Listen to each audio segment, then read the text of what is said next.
waxaan u malayn jiray inaan jeclahay xiriirada, laakiin waxaan jeclahay jacaylka. Waxaan jeclahay wicitaanada muujiya hilowga iyo xiisaha. Waxaan jeclahay fariimaha maalin walba iyo muhiimadda aan ku dareemo la jirka qof kale.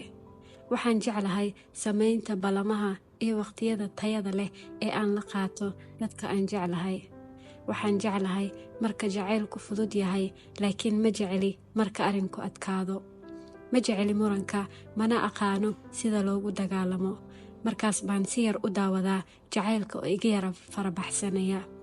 Waqtiyadii hore waan ku fara adeegi jiray, laakiin hadda waan daawadaa inuu iga sii tago. Meel baan waxaan ka akhriyay xiriiradu waxay u baahan yihiin in loo dagaalamo si uu u nagaado.